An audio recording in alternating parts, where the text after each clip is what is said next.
Hello, MotoGP World fans, and welcome to another episode of Talking MotoGP with myself, Rob Portman, and as always, Paul Scott joins me in the studio. We're going to be talking Phillip Island tonight. Paul, how are you? How are you doing? Yeah, Rob, I'm all good, thank you. I hope everything's good your side, and welcome to everyone who's tuned in, whether they're watching. Have we got TikTok this week? Oh no, we don't have TikTok. I don't have the energy On for that. that. I've got Okay. to iron out some things there. So So everyone can see us on this side, eh? exactly. Yeah, I'm Okay. not equipped. I'm 43 years old, Paul. I can't. I'm a man. I can multitask, but I can do Yeah. 2, 3 maximum. Don't ask me to do 4 or 5. So Yeah, no, I'm in that for now. But it will make an appearance again. Okay. Maybe I'll pay my 9-year-old just to like stand here with a phone, and he can sort it out. We'll figure out some way. But for now, it's just Facebook and YouTube. Everyone in the land of YouTube, as Brian Ritchie says here, can we aim for 100% like button clicks tonight, please? It helps boost Rob's channel, so that others can join. So yeah, please, if you're in the land of Facebook or especially YouTube, hit the like button, hit the subscribe button, share it far and wide, and let's get as many people in this wonderful community that we've built up as possible. Yvonne Pretorius is in pole position. Evening, Rob and Paul. Well done to Top Rack. Can't wait for next year. Brian Ritchie is in second place, and David Callahan was our third place man. Mike Teal just missing out. Evening, Rob and Paul.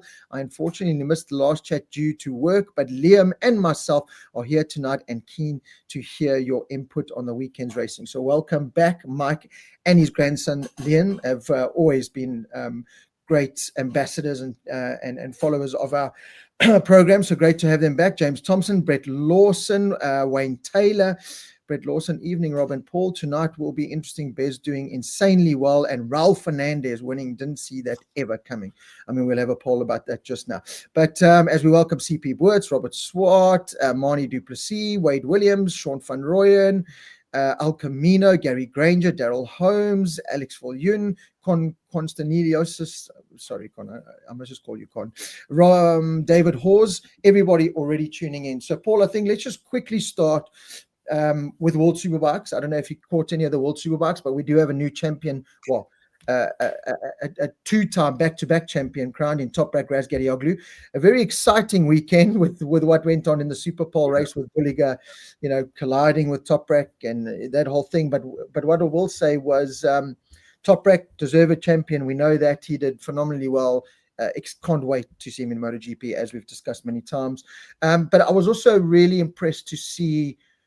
Bulliger has really impressed me. He didn't really do anything in the MotoGP paddock, went to World Supersport, rekindled his career, found himself on a World Superbike. I didn't expect much from him on a World Superbike, took to it like a duck to water, was Top Rack's nearest competitor. And if you look over the season, the Assen DNF, because of bike failure, he was taken out by Bassani in the one race, I think the Hungary or somewhere. There were a couple of DNFs where you think, this title could have gone his way, but he's been a worthy competitor. I've massive respect for him. I think he's really built himself up from the lows. He left the VR46 Academy. There's a lot to say for him. And especially this past weekend, after the incident, came into Parc Ferme, the Turkish fans on top of him, screaming at him, booing him. They wanted to roll and fight. And I thought the way he presented himself and he composed himself, and just the way he handled the whole situation, even with Top Rack, even in the interview where he said, I'm not happy with this win. It's not in my riding nature. I've never done it. I'm not that kind of rider. My Ducati always pulls tight. I went for a move. It deserved the penalty. But it was one of those racing incidents things. That's completely how I look at it. But yeah, I think the way Top Rack and Bulliger, they were levels above everyone else in World Superbike, and it was a great way to end the season with the respect that those two have shown and the class that they've shown this season. Yeah, I concur with everything you've said there, Rob, especially if you think at the beginning of the Superbike season, I think the first possibly 2 rounds, Top Rack didn't win a race. Yeah. And he wasn't happy. He had a lot to say about the BM, and he seemed to be making excuses, but possibly he was just telling it how it was. And once they got that bike dialed in, I mean, I don't know what he won. I think 30 odd races, remembering their 3 races over a weekend. He then went on to dominate. And as you say, a couple of mishaps for Bulliger, who equally so. I'm super impressed with him. Remember, this was a guy, as far as I can remember, he actually got bulleted from VR46. Now, that doesn't happen to an Italian rider. So, he he was there and he just wasn't there. Yes. And as you say, took to the World Superbike like a duck to water, and he's really upped his game. He just unfortunately came up against someone, the top rack at the top of his game, just like in the 6 or 5 years that Johnny Ray won. Yes. You'd have to be someone really special to have beaten him. So I think next year bodes very well for Bulliger. And I see today was the testing, and he was streets ahead of everyone. So obviously he's one of the few riders who's remained on the same package, so probably a little bit easier for him.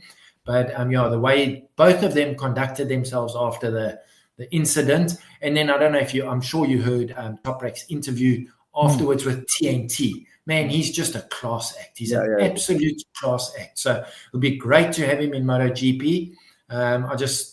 Jack Miller's got his hands full. He, as much as Jack is probably the most popular rider in the grid, in the MotoGP paddock, I think Toprak is going to come in there like a whirlwind because of the person he is. He's very affable. He's very approachable. He's down to earth. He looks like he's got no airs and graces, but it'll be interesting to see. But I think Jack's going to really have his hands full.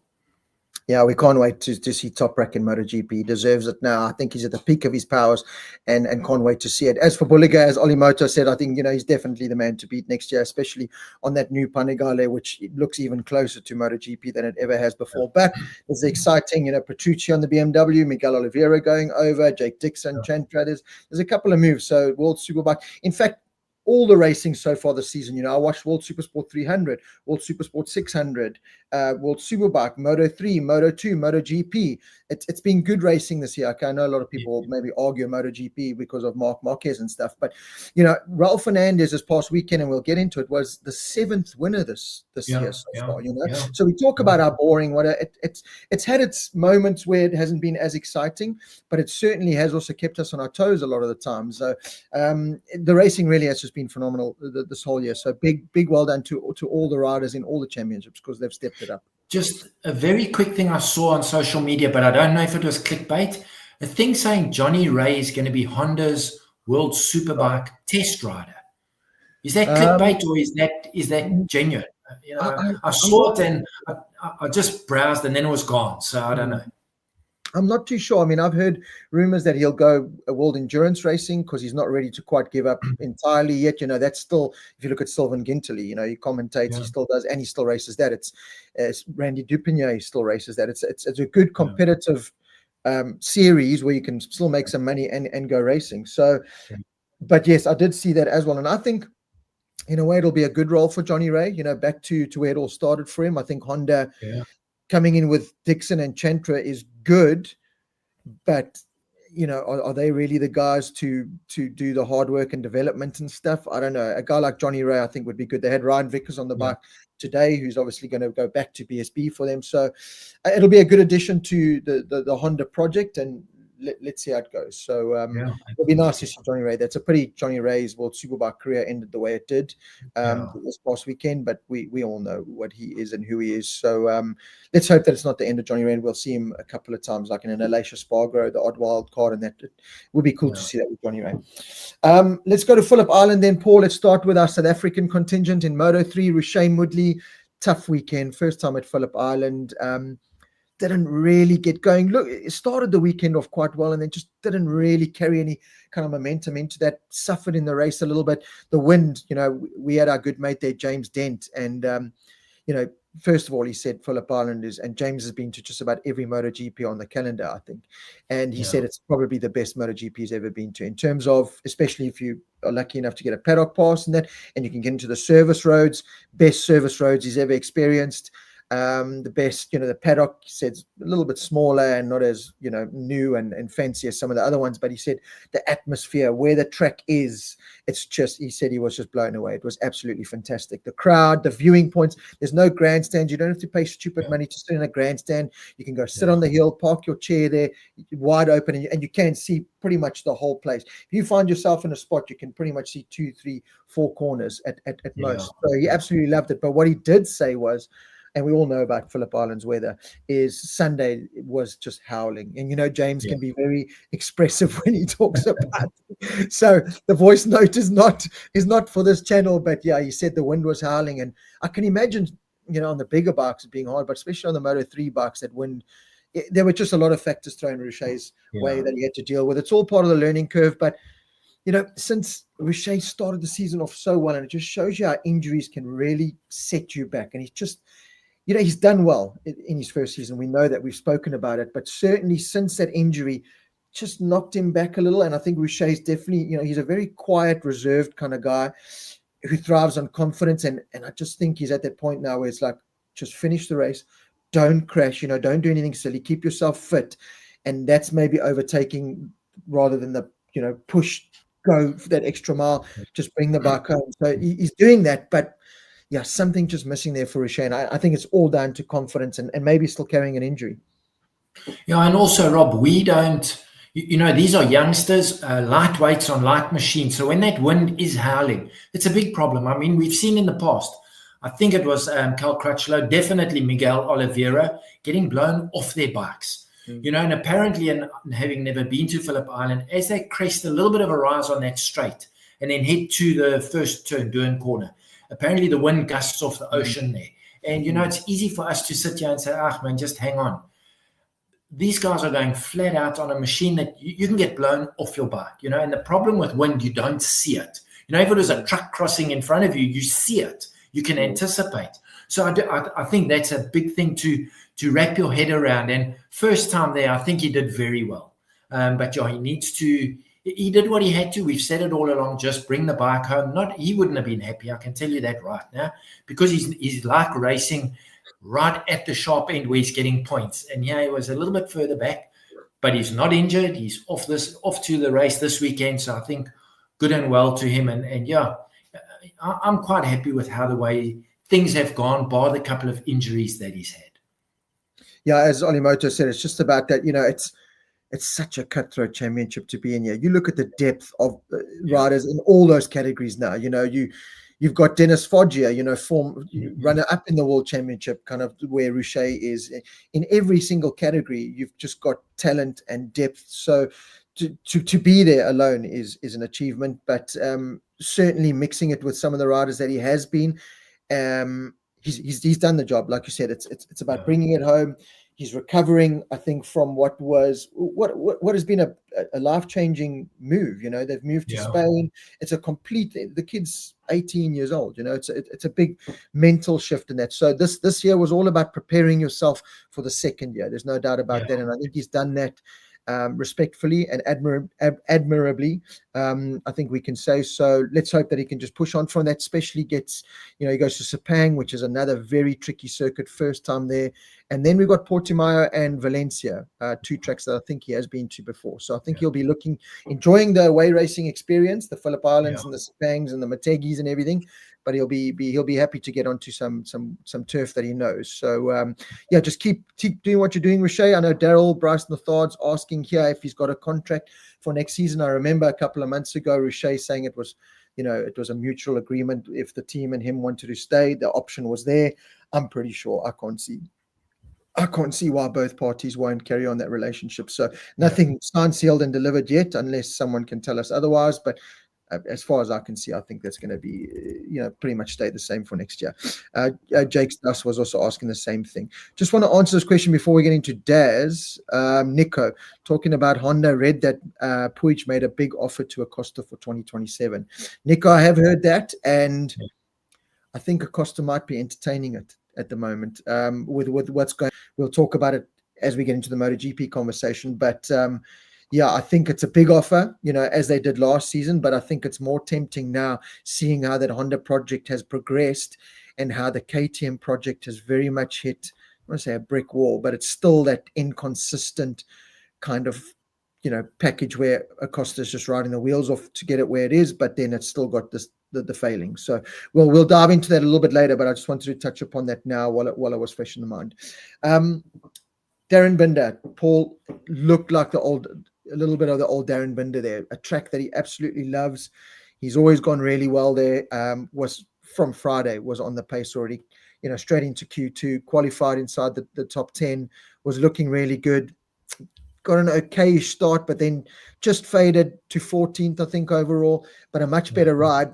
talking to James again after all the voice note because of the time difference, sending me, he said, Daz is as confident as he can be, but is still carrying the effects of that injury, that broken arm that he had at Le Mans. So that is still affecting him a lot more than we think, than we know.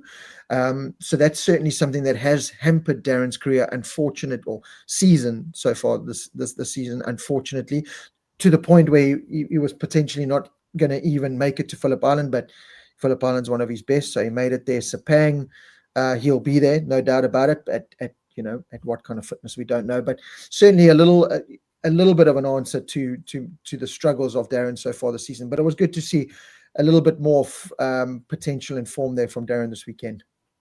Yeah, definitely. And going to that point about the injury, that's exactly our point, Rob, of not having someone in the know. We don't know. So we can critique and say, come on, Daz, do this, do that, do the next thing. When we hear, and we've all broken bones doing motorsport, it's not like you go sit behind a desk and you can recover and rest. This is physical exertion. And racing, let's just say that consistently it's every second weekend. Yeah, now we've got back-to-backs, but generally it's every second weekend. You have no time to say, okay, I'm going to take 6 weeks off and recover. Yes, the initial period, which you have to take off to let the injury set and the bones start knitting. But other than that, most people with those types of injuries would probably take 3 months off their, let's say the guy's a tennis player. He wouldn't pick up a racket for 3 or 4 months till this thing is fully healed. These guys, the minute the doctor says, I think you can get back on the bike, they're back on the bike. And, then the injury just takes that much longer to recover. So I fully, now that we hear that from what James has said, it makes a lot of sense. And it's not making an excuse for Darren, but unfortunately he suffered the injury. And you probably find that a third of the guys in Moto2 are carrying some sort of an injury at some point of the season. So, but yeah, he brought the bike home. I think a top 10 was where his pace was. Disappointing that it was 14th, but a fantastic ride to bring the bike home, more points in the bag. So looking forward to seeing how Sepang goes, because he showed he's definitely got the pace. We've said it all the time, Rob, he's a top 10 rider. He can do it, and that's been the frustrations of the season. But you talk about the injury. You look at Maverick Vinales trying to come back to earlier, just was nowhere near the Maverick Vinales we had seen at the start of the season. Mark Marquez deciding to just to sit it out. Kay's wrapped up the championship. He's got that luxury. But as you said, I think the injuries we sometimes don't realize. These guys go week to week, saddle to saddle, and you're riding from Friday, Saturday, Sunday. It's laps. It's continuous. It's on an airplane. It's in a hotel. It's just this constant barrage of pressure, and from race weekend to race weekend. So clearly, Darren just hasn't healed up as much, and that's taken a toll on his body and his results at the end of the day. As Olimoto says, for next year, the whole BSB talk has quietened down. KTM just released their new 990 RCR, which is their, this new middleweight superbike kind of, you can't really call it superbike, but this super sport +1 category that they've now released. And they're releasing a race series, a European race series, one make series with that bike. And there's talk they'll go world super sport riding. And I looked at that and I thought, that might be quite a nice in for Darren, to be part of that. At that level, I think KTM can shine in World Supersport because and it's becoming a very attractive championship with Yamaha dominated this year with their new R9, but there's QJ Motor in there. Honda came back with their 600. So it's a good championship for KTM to go in and I think, be competitive straight away, because it's not, the outright, you've got to throw gazillions at it to be competitive like MotoGP. It's very much production based with one or two things. So, I think I looked at that as a potential option. And then, of course, there's other options worldwide. We look at the likes of Cam Peterson and Matthew Scholz, how they've made their living and their careers over in Moto America. Could that be an option for Darren? So no word on where Darren's going to end up. He might even end up with his dad cleaning the pool at home in Krugersdorp and his dad putting him to work. We don't know, but for now, let's hope that Darren can find himself a competitive seat. Olimoto, I know, he disagrees with you, Paul. So I don't think Darren is a top 10 rider in Moto2. 20th, 19th, and 24th in the Moto2 does not point him in the top 10. So yeah, Olimoto will always be the stats guy. Yeah, but 100%. Stats don't lie.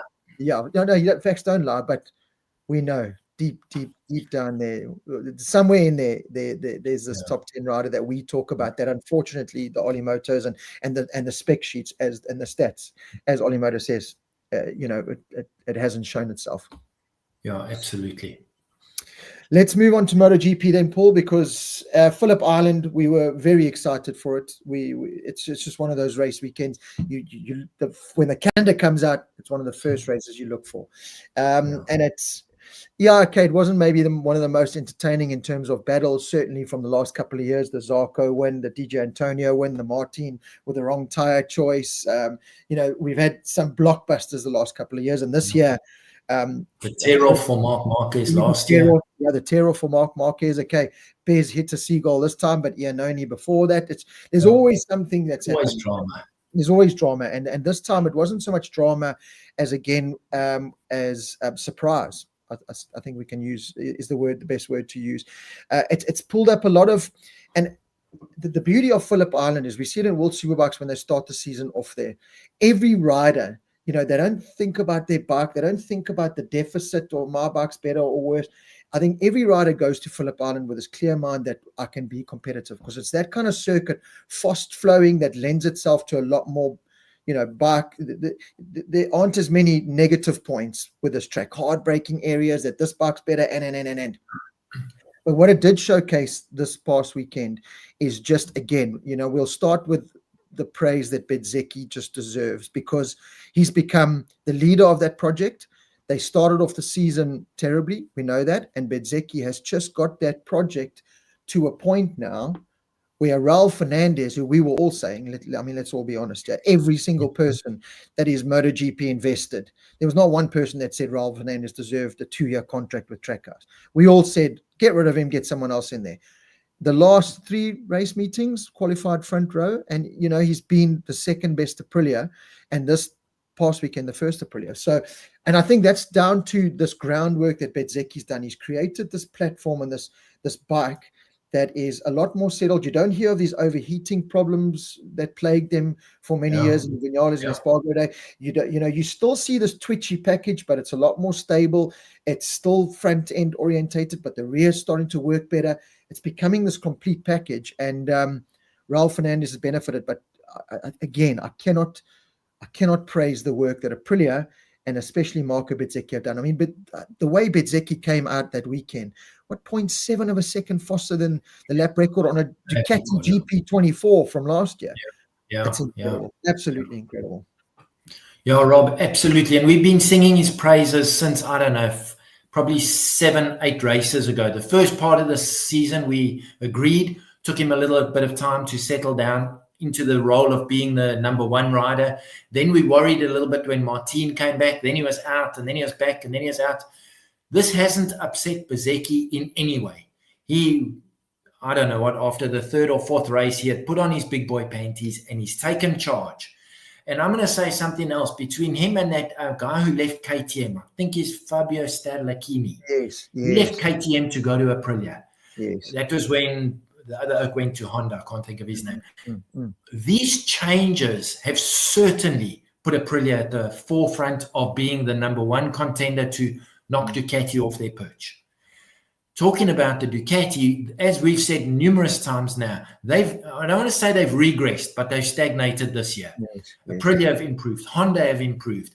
KTM, I'm on the fence. Have they improved, or is it just Pedro Acosta who gives it 110% all the time that makes the bike look reasonably good? But Bezzecchi and seeing Raul Fernandez do as well as he has done now shows that this is a package now. It's not a one-rider bike. It seems that everything is gelling, and 100% I'm in agreement. It's thanks to the work that Bezzecchi's put in, because he's had no one else there to help him. Yeah, they look at the data from Fernandez and Ayagura when he's on the track, but certainly Bezzecchi he's taken this bull by the horns and he's ripped it apart, and he's getting the results. I think he's now, has he moved into 3rd in the championship from beginning of the year, we didn't think he'd be a top 10, not quite. But I mean, factory Aprilia, now almost the bike to be on. Absolutely, it is. And I'm glad you mentioned Strelachini. I don't know. However you pronounce it, yeah. Fabiano, we'll call him. We'll call him Fabiano. Because I was actually watching the race, and then they cut to a shot of him in the pits, and you have to remember that this was the guy that was at Ducati. KTM splurged huge money on to get him, got him into KTM. You kind of saw a little bit of a burst when Jack Miller joined, and he joined, and all those Ducati guys came, and Ducati were on this high. I mean, KTM on this high, and then it kind of, like you said, just hit a brick wall and stagnated to the point where, you know, him and a lot of the other guys now have left. A lot of those Italians that came over from Ducati have now left. He went to Aprilia, and in, I say, a short space of time, in this 10-month period, has, with Bezzecchi and the whole project, turned it around. So it just shows you, you know, I looked at that and I went, so what are KTM doing wrong if you've got this guy that can clearly make things happen? You know, is it that stubborn German, Austrian mentality of, okay, you're here and we like your ideas, your drawings, your pictures are nice, but ours are better? Or is it just a case of the old classic WP versus Öhlins? You know, is it something as simple as just put Öhlins on that motorbike and your problems will be solved? You know, Brad was talking this weekend about the balance again, you know, and if you watch Pedro Costa, he's a front-end rider. Maverick Vignale is a front-end rider. Bastianini, to a point, a front-end rider. Brad's this more rear-wheel rider. You know, he steers the bike a lot more with the rear, especially going into the turn. And this is where he's battling with this finding this balance, because the front's too overloaded, or the rear's not working, or this is not working, or this is not working, where... And I agree perfectly with what you said. I think Pedro Costa is just sugarcoating KTM's real problems. I think Brad is the perfect yardstick of where KTM is, because we've spoken about it before. He's at that point now where that's the limit.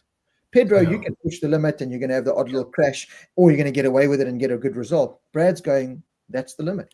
This is the limitation of the motorcycle. I'm not going any more than that. Okay, Brad has failings in qualifying. I mean, we'll talk about that as we dive into KTM and Brad and him a little bit later. But, you know, what Fabiano and Aprilia have done is they've come together and they've made this package. And again, credit to Bezzecchi, because a lot of it is purely his information. I'm not saying Raul hasn't had input. I'm not saying Jorge Martin hasn't. I'm not saying Ayagura hasn't. They've managed to take that, you know, very much as Gigi did at Ducati, and take the best from all those little pieces in that formula and put it into this package now. But a big piece of that is Bezzecchi. And again, watching him ride this weekend, I've never thought as Bezzecchi as he's a fast, good MotoGP rider. You know, we knew that. I never ever thought I'd look at Bezzecchi as a dominator, if you know what I mean, in MotoGP. I mean, no disrespect. Even if Marc Marquez was there this weekend, I don't think he would have done what Bezzecchi did, to be honest. I think Bezzecchi has really stepped himself up to a level, and this is what I've enjoyed with the Bezzecchi exercise. He was given a role that he never thought or that he wanted. You know, I don't want to be the leader. I just want to climb on my bike and ride.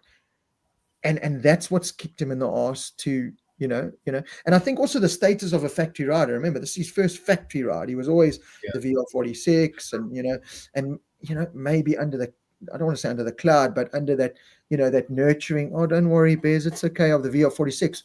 Well, no, you're a factory rider now, but there's no more cuddling, and if you're not performing, you're not performing. So the whole exercise has been fantastic. It's rubbed off on Raul Fernandez, who, Paul, you could have, as if you had said to me 4 races ago, Raul Fernandez will win at Phillip Island, I would have found whatever I could. I would have taken every knife out of my kitchen and thrown it at you, because I would have said, you're talking the biggest load of rubbish. There's no ways Raul Fernandez will ever win a MotoGP race as long as I'm alive. And the kid was outstanding. When he got that lead, okay, Bezzecchi had the double long lap penalty. Forget it. I loved Raul Fernandez. I'm still not a massive Raul Fernandez fan. I think sometimes he's arrogant. It's just the way he is. You know, you can't knock someone for being the way they are, but sometimes he's just arrogant. And I've been in media scrums where he's just like, he's very standoffish and very like, it's not me. But anyway, I liked his answer this weekend. It's not about, and he got it from, what's his name, man? other journalist, the Oxley Bob podcast, Matt Oxley. Matt Oxley, yeah. Yes, Matt Oxley. You don't win MotoGP races from luck. There's maybe a little bit of luck involved, but if you look what that kid had to do, he got out front and he had to control that race and control that pace, and he just pulled away and then he managed it from there. Something that I did not think was possible. And again, hats off to the young man. A fantastic ride. He's really asserted himself as a MotoGP rider. He was one of the 4 riders that we put at the beginning of the year saying, it's either perform or get out, and finally we can say that Raul Fernandez that we saw in Moto2 and that, all these people believed in the paddock, somehow getting this contract year after year, the real Raul Fernandez stood up this past weekend. There's no doubt about that. Yeah, absolutely, Rob. And it doesn't matter who was or wasn't there, who had or didn't have long lap penalties. He didn't have any of those dramas.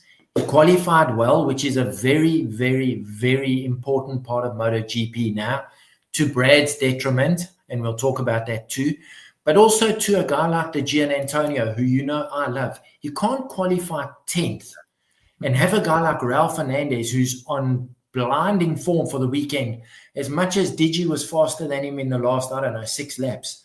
You can't do that.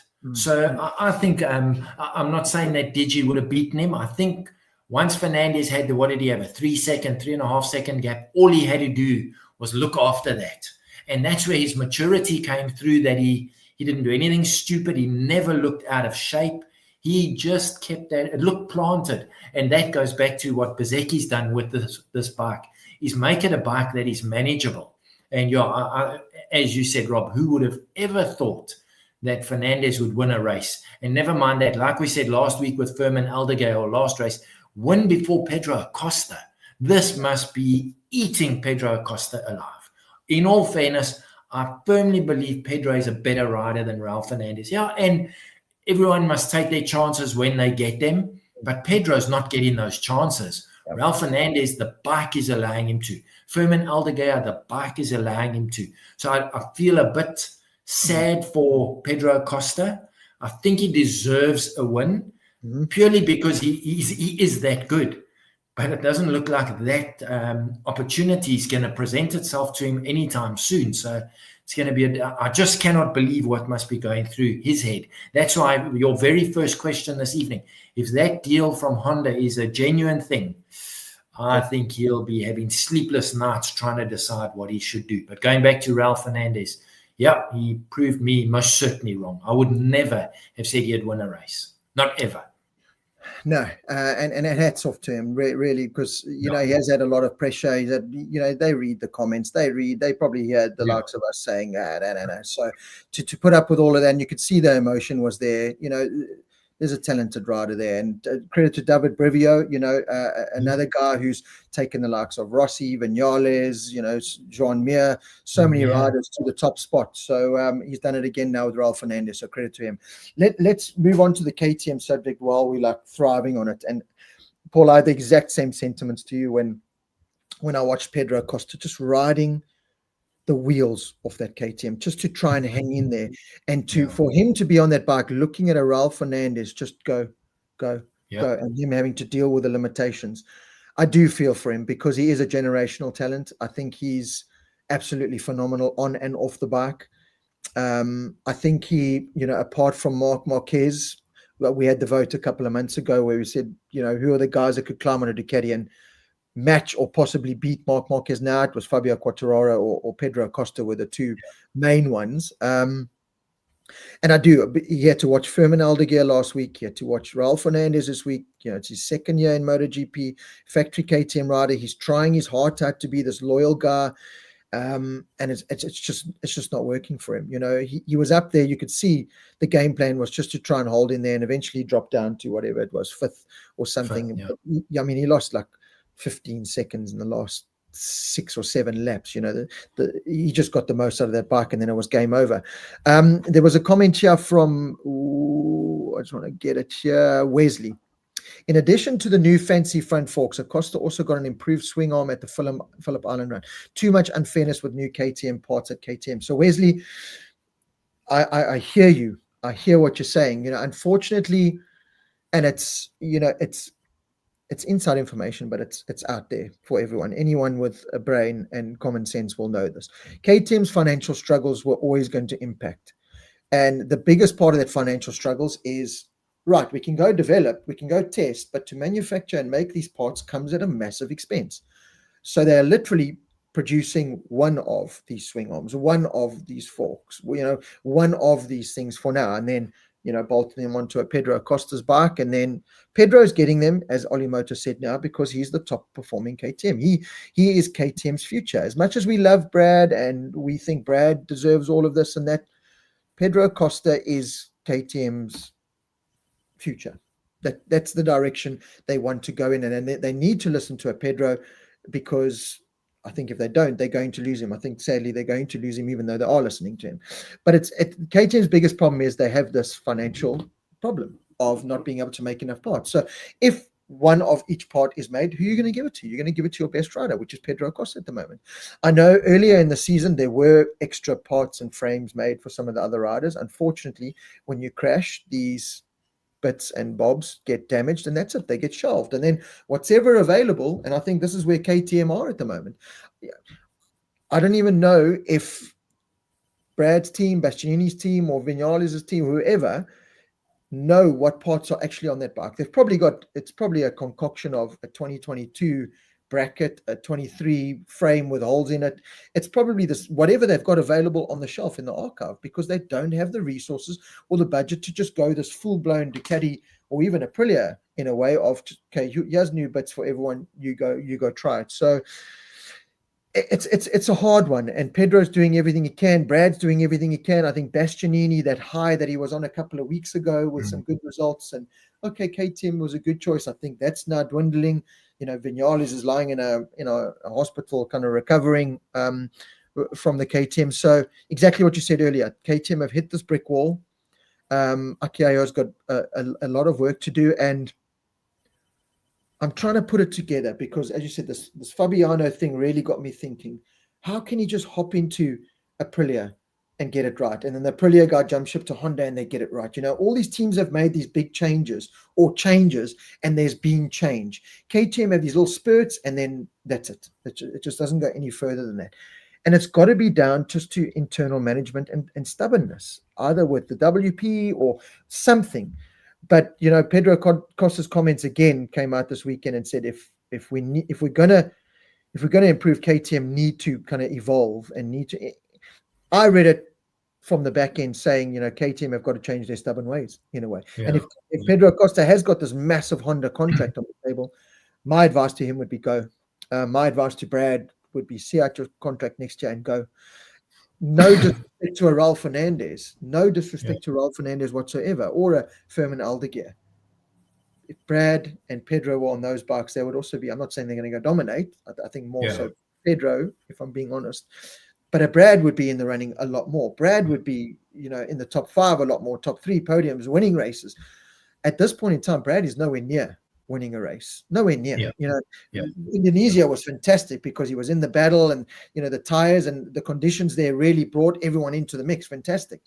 You go to Phillip Island, a track that he absolutely loves and has performed at before, and it's back to square one. And Pedro Acosta, like you said, was just it's just sugarcoating everything. So I think that KTM problem that, again, a couple of months ago we were saying, it's getting better, Pedro's be patient.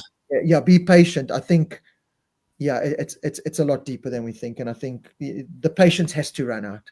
It just, for a Pedro Acosta at 21 years old, he must be sick and tired of seeing these other riders that he knows he's a better rider than, winning and being competitive. So it's going to be a hard job for Aki Ayo and KTM to manage to hold on to Pedro Acosta.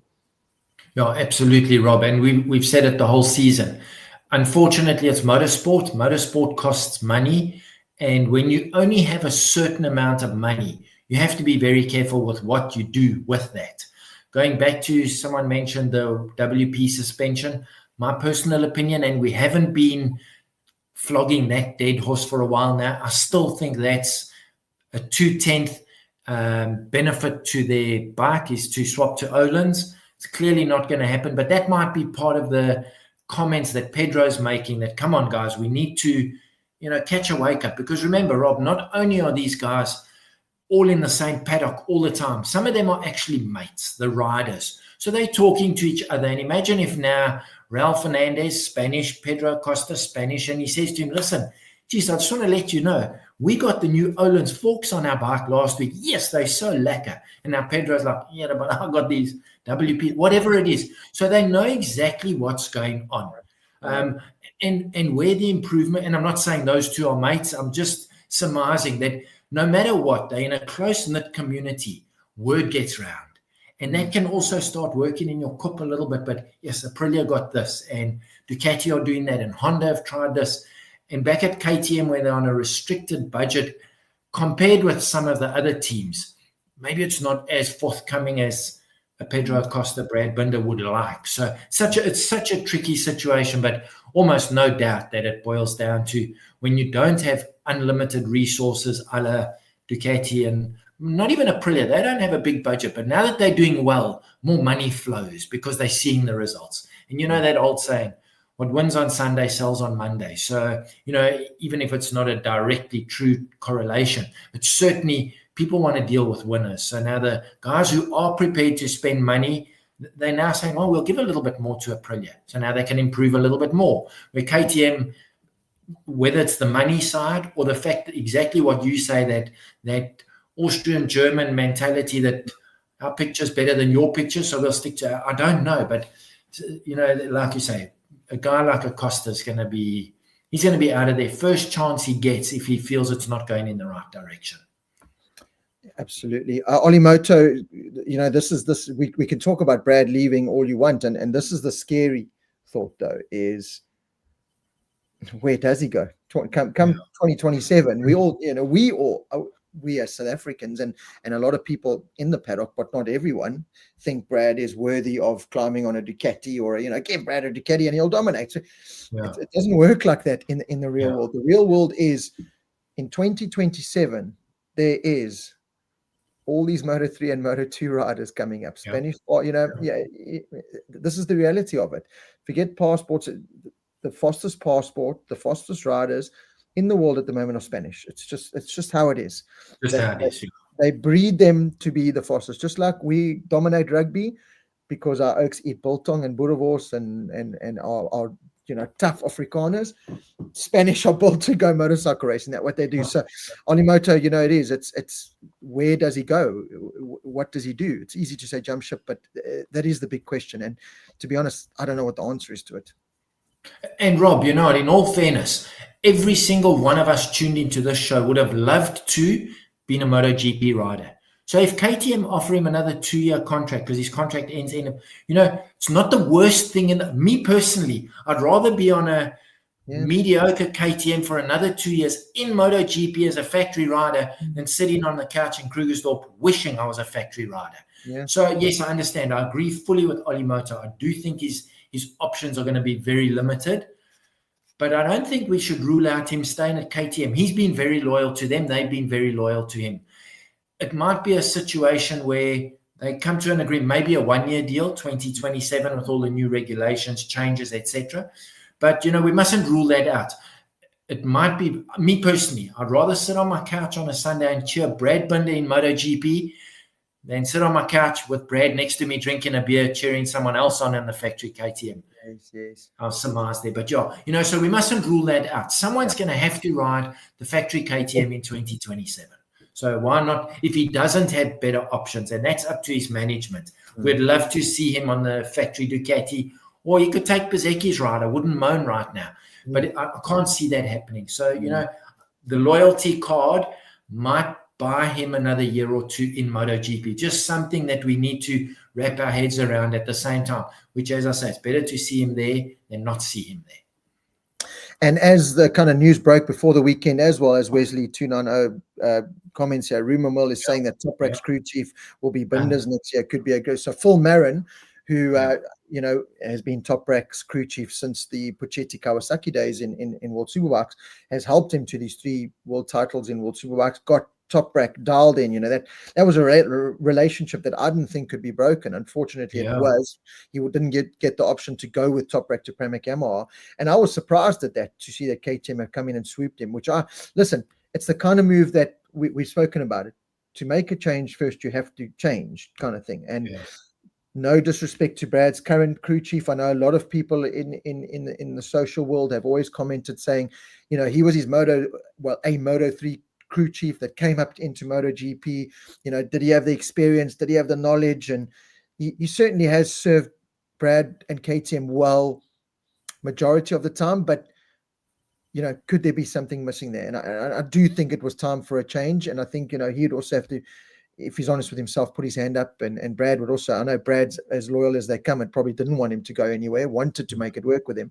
But this is the kind of change that I think is needed. Phil Marin, okay, his World Superbike experience with, it's not the same as MotoGP with Michelin tires and that, but heading into 2027, Pirelli and a bit more familiarity there. But I think it's a brilliant change, and I'm really hoping, there was no language barrier with Brad's current crew chief, even though I think he's Spanish. He speaks English very well. I've met him plenty of times. Great guy. But Phil Marin, okay, even though it's dodgy Irish English, Brad's going to have to tune his ear into. But you can't take away what he's done with Toprak, and Brad. In many ways, is that I don't want to, I think Toprak has got this phenomenal skill of bike feeling, but, he's also can be a loose rider, Brad. There's some similarities that you could pinpoint. This is just me being very positive and, thinking about this as a great move. But I think it's a great move. I think it's a change that was needed, and hopefully that could springboard something into action that we can start seeing Brad get better results. Because, as much as we love Brad, Paul, and I will love Brad till the day I die. I don't care. As you said, I'd rather watch him in MotoGP finishing last than sitting on the couch with me or whatever. He will never finish last in MotoGP. But I couldn't help but want to headbutt my TV this weekend when Paul Espargaro, a microphone man, climbs on that KTM and out-qualifies him. Okay, Brad did the thing in the race and beat him, but for majority of the weekend, Paul Espargaro was the better rider. He was the second best KTM. And that's when I can see when some other people pinpoint that Brad, the failings of Brad. And I looked at that and I went, come Sunday, I have full faith. Even in the sprint race, I had full faith that he would have beaten Paul. Unfortunately, he crashed. Come Sunday, I knew we'd beat Paul. But in that, when I look at that and I go, Brad, there is no ways a Paul Espargaro should put his microphone down, put his leathers on and out-qualify you. Yeah. So that is the failings of Brad, and we've spoken about it. It's well documented, this qualifying story. This 15th and 17th and 18th on the grid, it's just not good enough. And he did well. He got the best out of a hard situation again on Sunday to finish 8th. It's just still not good enough. And I'm hoping this Phil Marin will just be the change that Brad needs. Yeah, let's hope so, Rob, and we're going to have to wait till next year to find that out. But going back to the qualifying story, how many times have we said it? And it applies to everyone. Qualifying has become more important, I feel, than race day. Because no matter how, depending on where you qualify, it's great if you first 2 rows. But if you're further back than that, the bikes are so, I don't want to say evenly matched. That's the wrong word. With all the aero effects on the bikes now, it's become more difficult to pass. So it hampers you if you 10th, 11th, 12th. That's why we're seeing the odd oak having brain fade into the first corner, because they know it's the best opportunity to pass 4 or 5 riders. And it's become a bit of a problem. Paul Espargaro seems to have that 1 lap pace where he can go out, warm the tires for a lap or 2, and then just blitz it for 1 lap. And it benefited him. His race pace wasn't Brad's race pace. But it took Brad, I can't remember, did it take him 22 laps to get past Paul out of a 27-lap race? Might have been 20 laps. That's the benefit of starting 7 places or 8 places in front of Brad. So, this qualifying and Brad Binder, we've discussed it, needs to be rectified. And I hope Phil Marin is the guy that can come up with suggestions, because it's not as easy as just saying, well, Brad, just go a little bit faster. It's the bike setup that has to work at the same time. And if you don't have the confidence and the bike's not doing exactly, it's got to do what you want plus 10% to get on the front 2 rows now. Some information there from AJ Fenter. AJ, thanks so much for the information about Phil Marin. You know, he was the man behind the Taz Suzuki and BSB, so he's a very, very clever man. So that's great. Alan John Fenter, Brad on Aprilia. I think Brad on Martin's bike would be something special, and if somebody can bring something new away from Ducati, Brad can. There was a very I mean, I don't know what to call this comment from CP Words. My prediction is that 2027 KTM is going to be world champs. See, I'm going to just doesn't say in which sport. I'm going to try and make a mental note of that, CP Words, because I mean, I would love that. Listen, with Brad on it, that would be fantastic. I do think it's far-fetched. Listen, it's KTM's best chance. We spoke about it last week. I think they must be itching for the new championship. They've already kind of half unveiled their new engine already, you know, one of the first, I think the first 2. So certainly I think the excitement's there. I think they can't wait to get there because they have hit this brick wall. They know the financial struggles. They you know, what is the point? You've got this new CEO guy must be in there going, right, do we throw another 30, 40, 50 million, put this company more in jeopardy for another season and a half of current MotoGP rules? And you can understand from a business point of view, it makes no sense. You know, why, you know, give Pedro some new parts to kind of keep us, you know, in the eye, not so we're not out of sight, out of mind, but the other guys just kind of do what you can. But, you know, come 2027, we'll have new riders, we'll have a new championship, we'll have new tires. You know, let's focus on that. Let's put the development into that. You know, that's the better business model. So it's going to be a struggle next year for KTM, as you pointed out. Paul and Ollie Moten and a couple other people have kind of concurred with that. Is Brad's best option and KTM's best and only option might be a 1-year extension. Wayne Taylor pointed out, you know, come 2027, Brad's going to be 32, which is still very young in the modern day because these guys just keep themselves ridiculously fit. If you look at Alvaro Bautista in World Superbikes, still finishing 3rd, and he's 41, 42. Cristiano Ronaldo looking after himself, still banging home goals in football. And so that Leon Haslam in British Superbikes. Leon Haslam in BSB, you know, so it's I look at some of the guys in World Endurance, Sylvain Gintuli and these guys that are still ridiculously fast. Sheridan is 42 and still ridiculously fast. So I'm not worried about that, but my worry and concern is KTM have currently got, you know, the likes of Alonso and the Moto3 rider, I can never remember, but they've got a couple of riders in their stable already. And Rueda and Marquez's little protege dude in Moto3. Piqueras. Well, there's Piqueras and the other guy, Max Quiles. Oh, Quiles, yeah. Yeah, KTM have got them kind of at the moment because they're riding KTMs. Yeah. So now do they focus on keeping them or do they focus on a Brad? You know, this is again the business kind of sense that they go, Brad, you've been great, thank you, but you know, we've got to look at these guys. These guys are our next 5 to 10 year plan. Unfortunately, not you. Same for Vignales, same for Bastianini. I think they're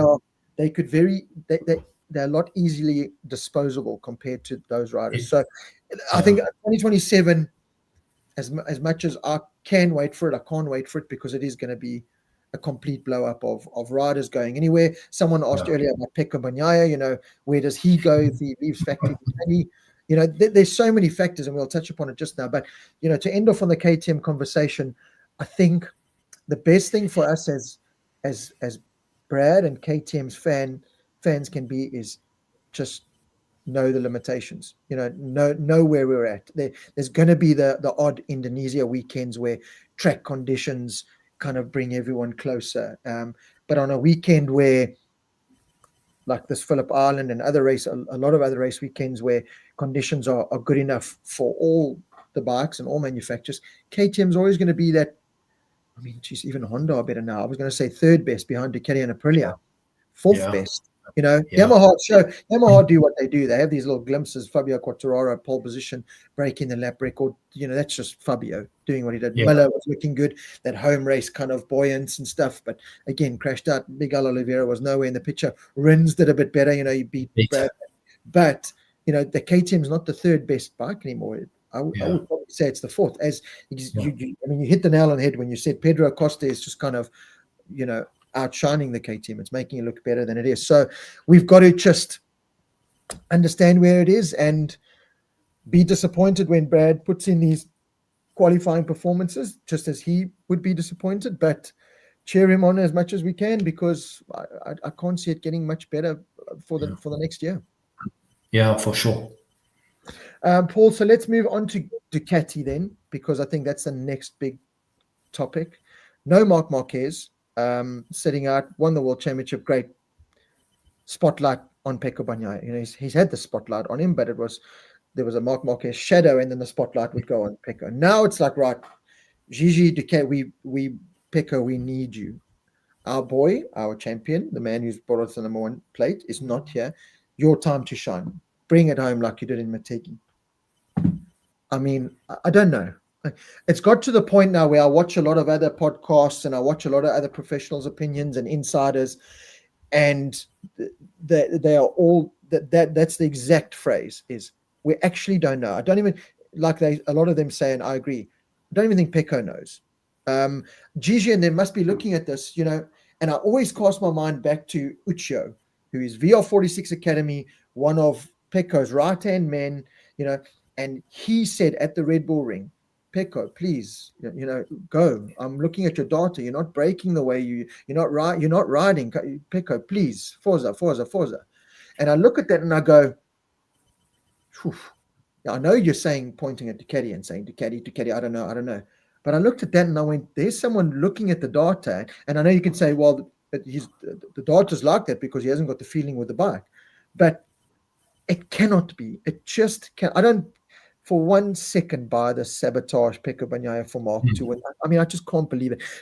Ducati aren't going to pay Pecco Bagnaia whatever they pay him, 5, 4, whatever million euro, and give him a cock bike. They wanted 1-2 Ducati. Whether that was Mark, Pecco, Mark, they just wanted a 1-2 Ducati. So I don't buy that whole thing.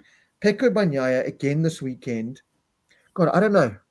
I actually don't know what to say. I mean, leave your comments, you know, put it on a postcard and leave it in the comments, because I'm done. He's my champion. He always will be a champion. I'll always be a fan, but I watch another weekend like this and I go, no, Pecco. No. Not when I don't care. This 24-25. DJ Antonio came out after the weekend and said 24-25, it's just numbers. There's not much difference between the bikes. He made it work this weekend.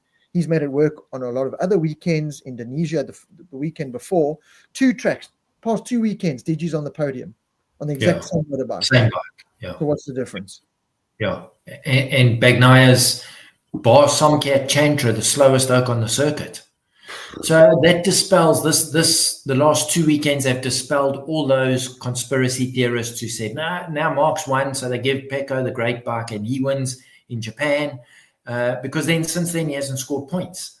So that's blown out the window. If you had a look at Gigi's face when Pecco crashed on Sunday and they quickly shot the camera to him, that tells a story. I think personally, and if you've listened to the Oxley Bomb podcast, they've agreed with what you've said for a while now. Pecco needs to move out of the factory team and go to VR46, which is his home team, and let them mollycoddle him and look after him and take that pressure off him. Because Pecco, to me, is a guy now who he now can't find anything. So he's done with blaming the bike. He's done with blaming the tires, whatever it is. Now I think if he's honest with himself, he's come to the realization that, okay, so it wasn't just Mark who was better than me. It's now Fabio De Gianantonio on exactly the same bike, who, once again, like we compare Brad Binder, Ralph Fernandez, Pedro Costa, Pecco Bagnaia should be beating De Gianantonio 10 out of 10 race weekends. And it's not happening. So now he needs to look introspective and say, what am I going to do now? I still think that it's his head has fallen apart. It's a conundrum that you and I can't fix. It seems like nobody can fix. But I can tell you what, Gigi Dall'Igna is going to have him up to here very soon. And then there could be a situation where they say to him, okay, we're just going to swap you and DG. You go to VR46, DG comes here, we just change the color of the bike. I think they might be at that point. And Ducati have done that in the past. So, you know, the other problem was, and if you go back to, and I know that De Alinea wasn't at Ducati when Casey Stoner walked out. But Casey said, they're not listening to me. Yes. And he left. Lorenzo, same story. I'm not saying that's where Ducati are at the moment. The point I'm trying to make is I think it's getting to a point where they're now bumping heads. That's why Friday morning, Bagnaia would do 2 or 3 laps back in the pits. He never put in flat out fast laps. And that to me says there's a conflict. Ducati or whomever are saying do X and he wants to do Y. This is going to come to a head, Rob. There's absolutely no doubt. Because I'd understand if all the Ducatis were 3/4 of a second off Bezzecchi's pace, but it's not. It's 1. And it's the factory bike. And that's what's hurting them. They're full of pride. And now it's their glory bike, never mind the rider who's Italian, who's not delivering. I'm going on a bit here, but I've been giving it so much thought. But I wouldn't be surprised if even at the end of this season, there's serious talk about moving him. He'll stay with Ducati, but I wouldn't be shocked if they suddenly did that switch with Digi and Antonio, especially if in the next 3 races, Digi outperforms him by a long shot. Then they're almost going to have no choice. Well, we know that he's under the VR46 banner and Rossi and Uccio look after him. If I were them, I'd be pushing that move. I'd be saying, Digi's on a factory Ducati contract. Put him in there. We love having Digi, but VR46 took Digi because he was the only option really there. Correct. And he's done well for them, but I don't think he's their blue-eyed boy by any means. He's not an academy boy. Yeah, he can be replaced. They would. I think for the sake of Pecco, they need to get him out of there and try and find something. They need to do something. If they leave him another year and it goes like this, it'll break the guy. He can move to Yamaha in 2027. He's broken. You're broken by then. MotoGP waits for no man, and this is my concern. Yeah. I want to answer this question here from Robert Mackey, my good Scottish mate. Was in warm-up when the bike got a tank slap on the front straight. So, and I know a lot of people have gone on to the social media groups and said it's definitely Ducati because it's not just Pecco's head, because a rider with no confidence doesn't just crash the bike, and which I completely disagree with. But that kind of point that Robert, I saw the tank slapper, but let me tell you what happens when your confidence is low. And this is coming from a high level of racing that I did at National in South Africa. When you're not confident, your body, everything's wrong. You're not entering the corners with that same body position. And I've always said MotoGP is about increments, tiny little things. So at Phillip Island, you come onto that front straight, you've got to be over the front, and you've got to activate your rear ride height device at the perfect time, and touch your back brake to keep the front wheel down, or there's certain little things that you do. When you're not confident, when your head is gone, the way I see Pecco, even with these crashes that he's had recently, the Indonesia crash, they were all just wrong body position and stuff for me. Riding stressed, riding tense, or in this case, just the wrong body position. And that can affect the motorcycle. And that's where Marquez has always been fantastic, because he could just override those things. Rossi could climb on a Yamaha in 2004, whenever at Valcom, and there were problems with that bike, but he could override them because he would, wrestle. Fabio Quartararo wrestled that Yamaha to pole position. Pedro Cossa wrestled that KTM to battling for top 3. And Pecco Bagnaia does not want to wrestle. He's never been a wrestler.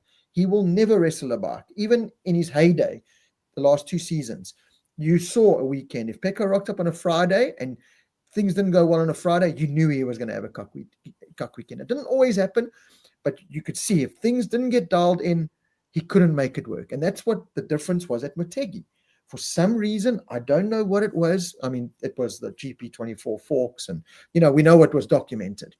But he had the feeling, and then he went on this weekend where everything clicked. As I said, he had no problems. He had no one, he qualified pole.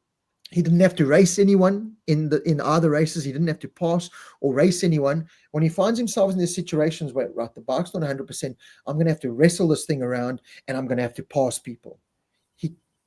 Pecco has exposed himself. He cannot do it. He just cannot do it. And that is a confidence thing. I think it's a personality thing. I think that's just the kind of guy that Pecco is. I think he's just this precise, maestro. He's like a Rolex watch. Well, at the moment, if you can't be a Rolex, you got to somehow still tell the time, and he's just not able to wrestle and do that. So you can say whatever you want about this and that and that. I looked at this weekend again if Fabio Quartararo can wrestle that Yamaha around to pole position. Yeah, he finished nowhere in the race and they did whatever, but he wrestled it around for one lap. Pecco can't even wrestle it around for one lap. He can't even get one lap. So that's rider to me. That is pure and utter rider. So I agree with you.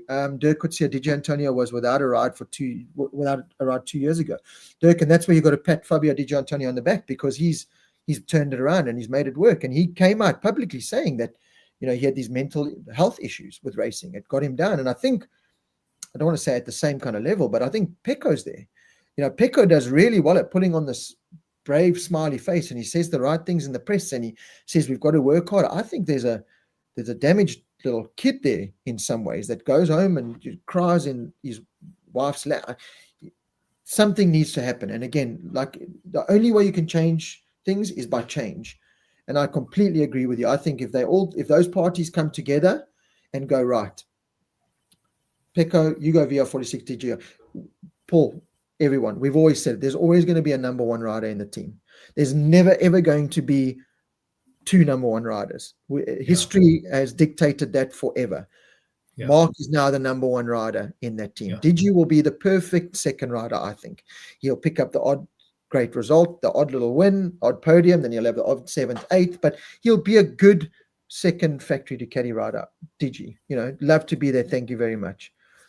Pecco just can't deal with it at the moment. He needs to go there, and VR46 need to take control of this now, because for me, what's going on is almost, and if they let it carry on, is just bad management on their behalf. Yeah, absolutely, Rob. And we've highlighted the bad management point of things with Aprilia last year with Alicia and Maverick. And I wouldn't want to see it come to that, because you don't want this rupture between Gigi and Pecco to happen now, because he's still their factory rider. But if it happens now, it's going to sour the relationship no matter where Pecco goes, if he stays within the Ducati fold. So I think it's something, and I'm presuming between Gigi D'Aligno and Tardozzi, they need to, now's not the time to be kicking Pecco when he's down. Maybe he needs something, but now's the time to maybe be nurturing him a little bit, giving him the kid gloves to, the championship's done, so it doesn't actually matter. We thought now that Mark's out the equation, we're going to see Pecco with no pressure. It's got worse. Yeah. So it's definitely a situation that, and I'm presuming behind the scenes, everybody is trying to deal with it, but it's how they deal with it. And looking at Tardozzi, he's very expressive. Yeah.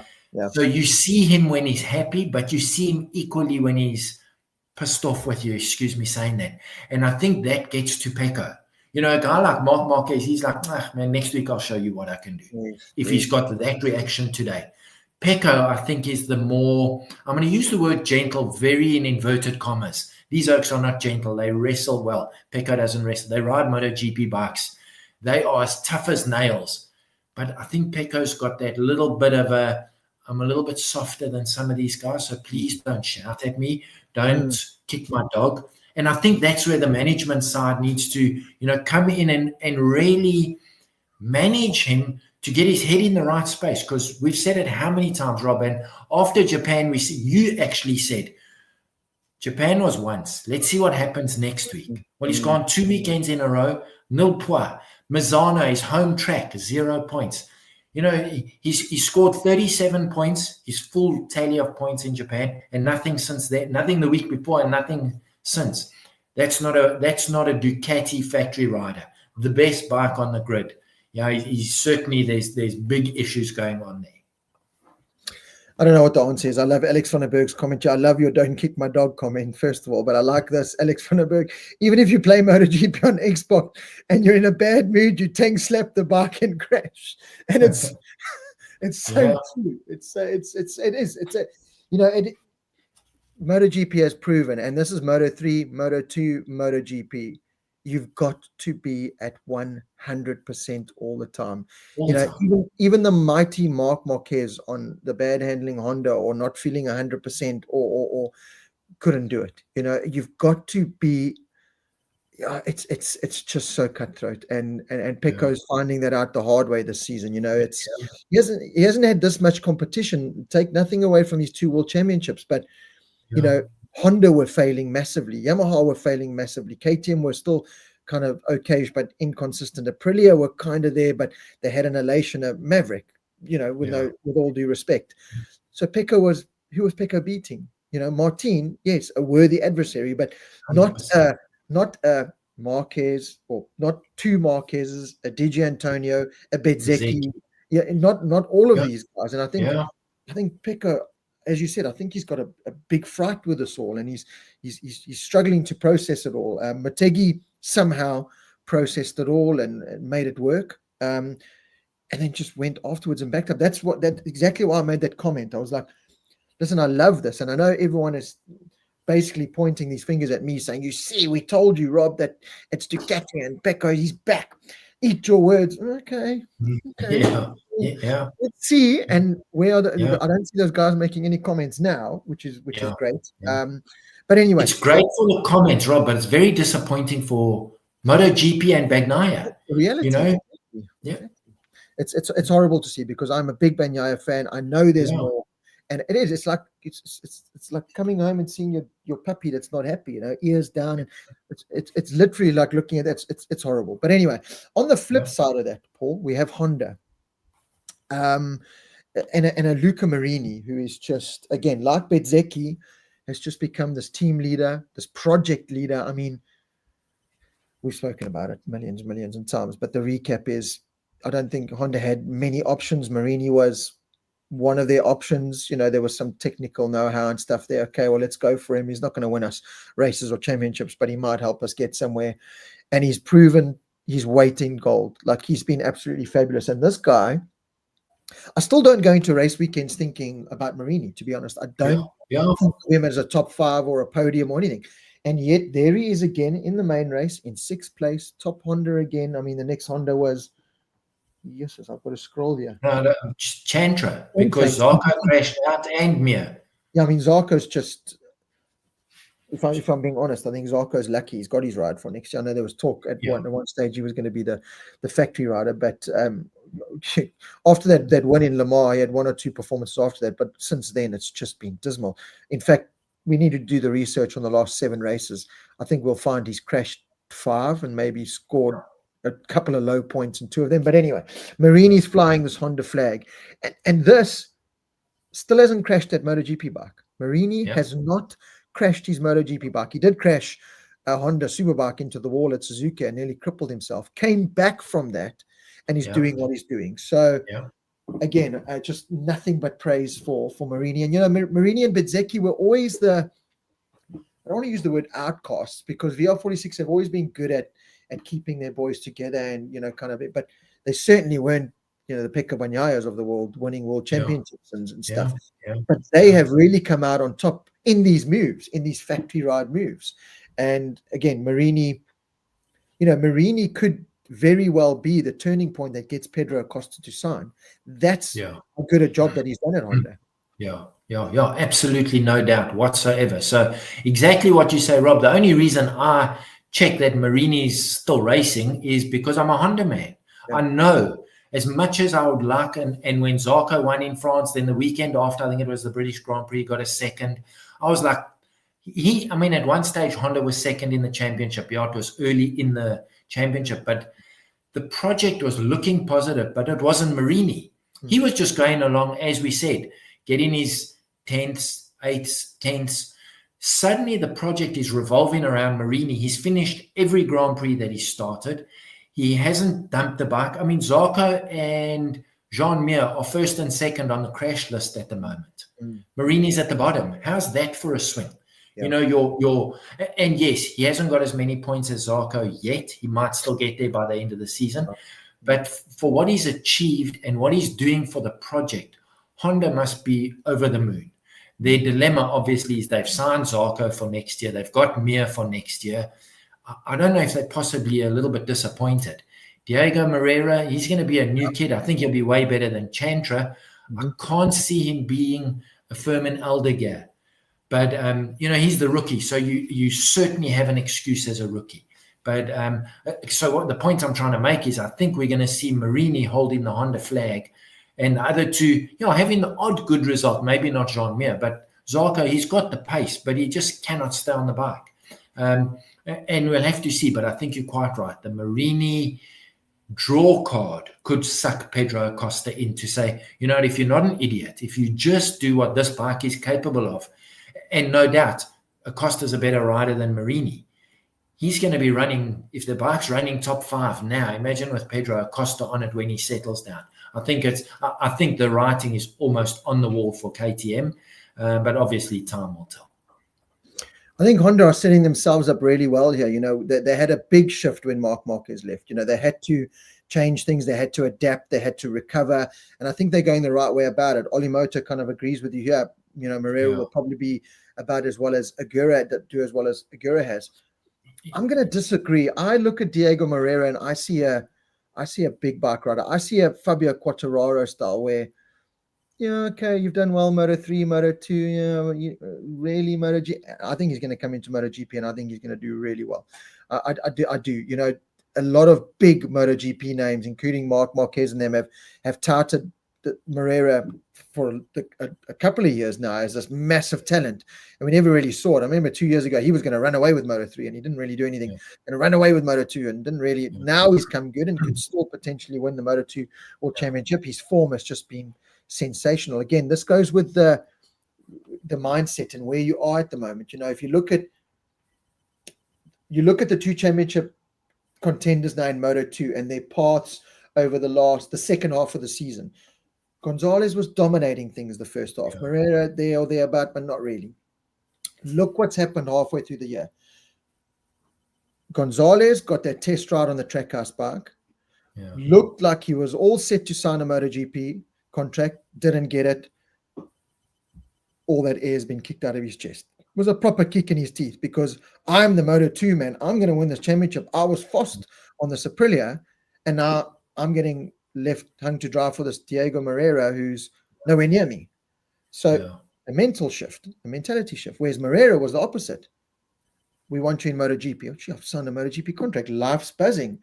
Yeah. And this is what's happening now. You can see what's happening in the results. So this is, we've spoken about it many times, how mentality and the mental side can play in the role of motorcycle racing. And that's a classic point. But I just look at Diego Moreira and I think I see when I say a big bike rider, I'm talking a MotoGP, which is 1,060 or 850, whatever they're going to.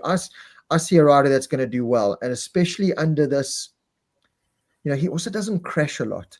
He really doesn't crash a lot, considering his riding style. He's a former Supermoto champion. That was always his draw card. So very late breaker, but he doesn't crash a lot, I've noticed. And Marini has proved that bike, the Honda, you don't have to push it to the point of crashing. That's purely Mir and Zarco overriding or not getting the setup or something, because as you said, they're at the top, Marini's at the bottom. So I'm looking forward to Diego Moreira. I'm looking forward to all of them, to be honest. David Alonso, Quiles, Piqueras, Rueda. Something happened to Sergio. Alex van der Berg. Same happened to Sergio Garcia, Aaron Canet. These were the riders. Alonso Lopez. Who Darren Binder again beat this weekend. And you're like, these were riders all talented for MotoGP. Didn't happen, and down they go. So I'm excited. I'm excited. Big bike rider ? That's why I think Toprak is going to battle. I don't believe that he is going to battle. I don't believe that he is going to slot his behind onto a MotoGP bike and perform the same as on World Superbikes. That's why I think Toprak is going to battle. No, I don't think Johnny Martins. I don't think Toprak's going to battle. I think when a rider has feeling like that, there's probably a handful of riders I could actually mention that had that feeling. If I think of the likes of Eddie Lawson, Wayne Rainey, obviously Kenny Roberts Sr., Kevin Schwantz, Mick Doohan, Casey Stoner, Marc Marquez, Valentino Rossi. I don't want to say Jorge Lorenzo because I think he's... No, I would put Lorenzo in there. 5 times world champion. I would certainly... But I mean, look at Rob, you're not filling 2 hands, Yeah, and I'm batting, 9, and then... And then I would say Toprak. I would say I know he's got a lot to prove. Listen, and I don't want to get ahead of myself. I really don't, and I don't want to be that pundit or that person or that fan that puts too much pressure on him, that he goes and crumbles and fails. I think he's that cocksure personality of himself. I think he's so confident, especially at the peak of his powers now. I look what he did on that BMW this year. That BMW, it's almost reminiscent of the Marquez days on the Honda, where the Honda wasn't the best package. Mark just rode the bike to make it the best package and won. That BMW was nowhere. Michael van der Mark is not a bad rider, and couldn't buy a top 10. He had to. I watched him this past weekend. They always go out behind each other. Toprak within 3 corners is gone. He's left him. And it's just the way he rides that bike.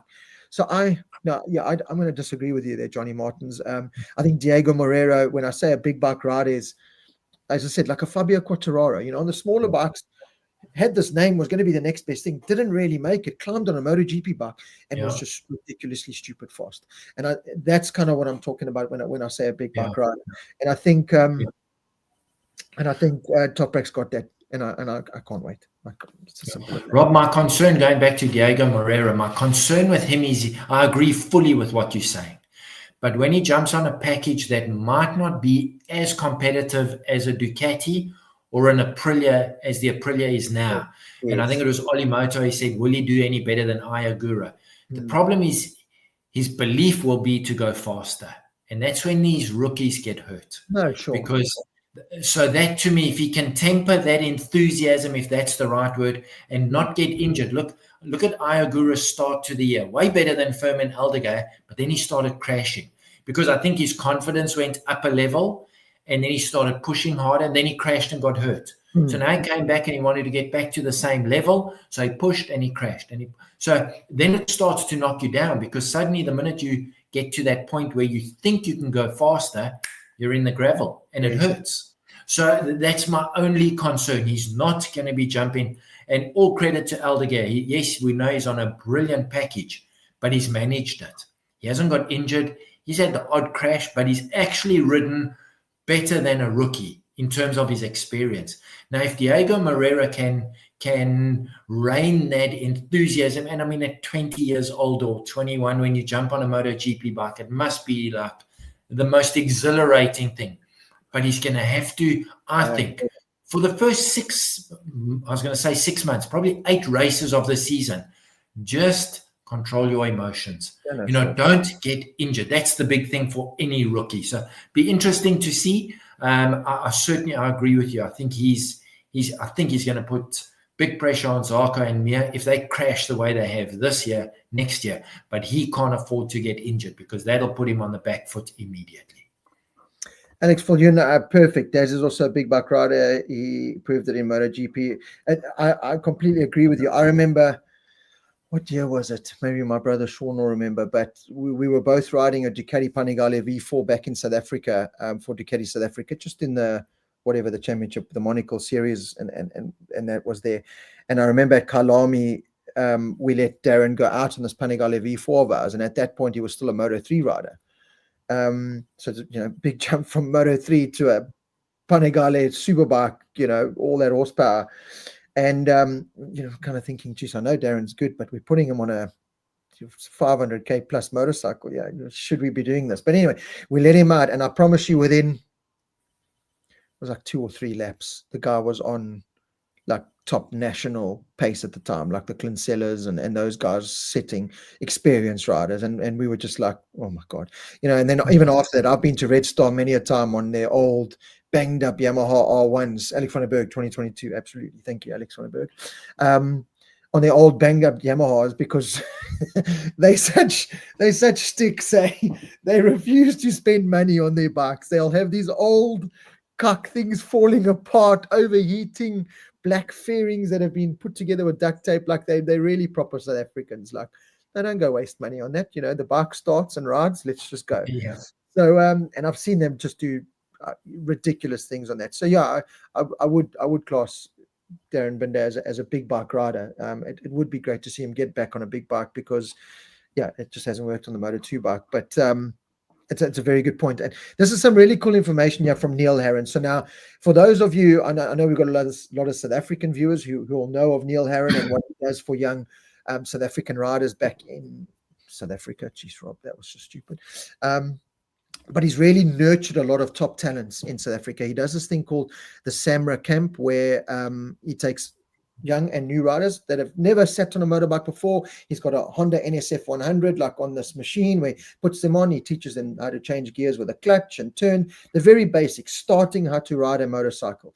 And then he also takes some of the riders that are skilled riding at short circuit level, and he, puts him in this training camp over the weekend and does all kind of, training regimens and exercises, push-ups, stretches, and then fast laps, figure of eights and all kinds of things. The kind of thing that the Spanish probably do every single day. Unfortunately, this only happens once a year, once every 2 years, when Neil can find the sponsorship or the support that he actually needs. But the Brad Binders have come out, the Arushan Mudleys, the Darren Binders, a lot of top riders have always come out to support Neil on these camps and help young South African riders. And Olimoto, this is probably, and I think the British might have it to an extent as well, but this is why we're so supportive of our South African riders, especially the ones that are ingrained in the championships around the world now, because we've seen them from when they were 5, 6, 7 years old, so we know.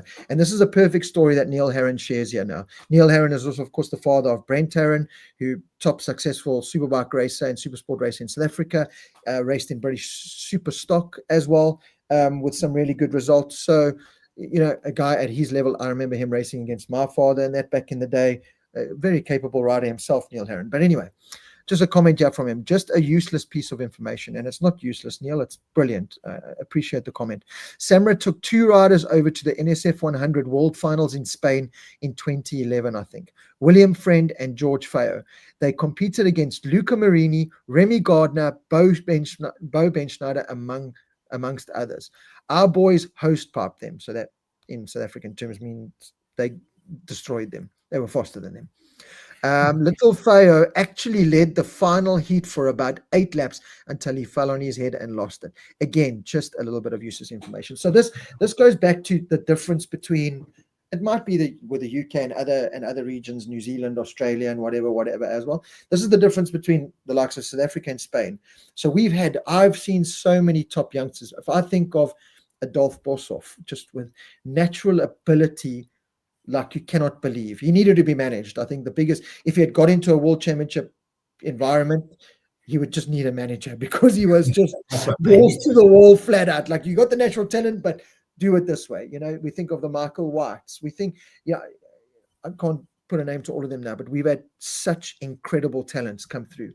And this is the problem at this level, where they get this opportunity to go race overseas at a go-kart track that the first time all these riders come to, and our South Africans shine. They always have. But then they come back home to South Africa, and that's where it ends. There's no more development. There's no SAMRA camp or Neil Herron every weekend training these guys to get better and better and better. They come back to South Africa, and with all due respect, they've gone from this level back down to this level, and then you're racing at this level. Then you go back overseas, and you've got to get yourself up to that level.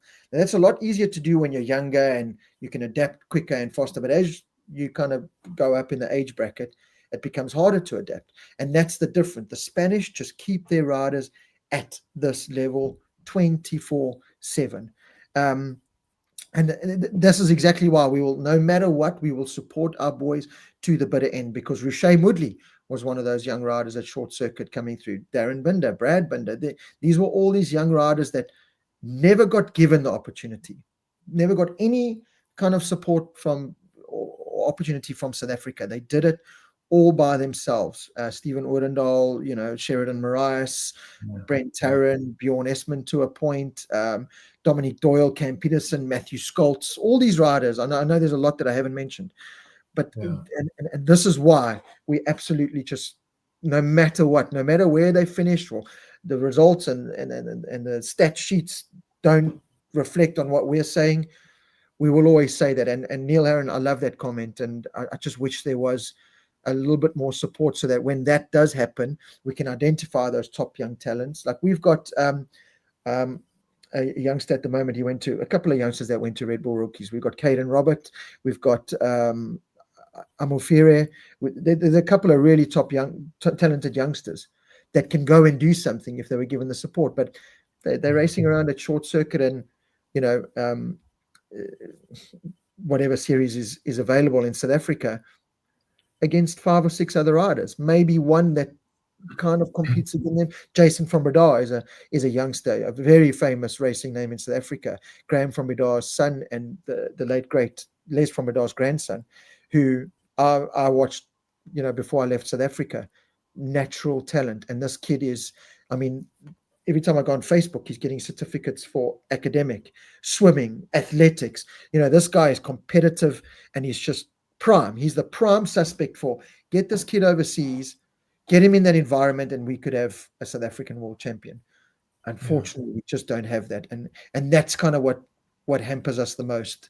But as I said, that's why we'll continue supporting our boys no matter what.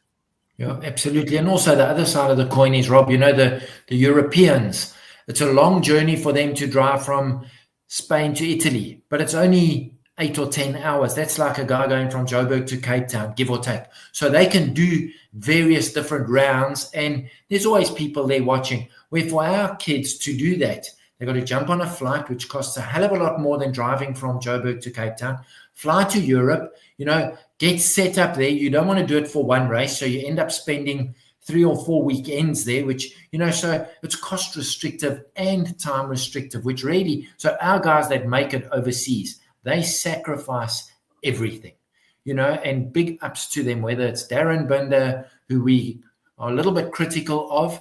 Yeah. These guys have given up everything to try and make it. And so the ones that do make it, not only are we super proud of them, we've also got to give them credit for what they've done, to stick it out, to go to strange environments, strange languages, circuits you've never seen, driving on the wrong side of the road, stupid example, but it plays with your head, so these guys, it's not just a case of, yes, and now Brad's made it, I presume he flies business class and there's a car to pick him up at the airport. The rest of them are kind of doing this on a hand-to-mouth basis, and it's extremely difficult. So the guys that get a sniff at it are supremely talented and so committed, 100%. So you got to just appreciate what they've done.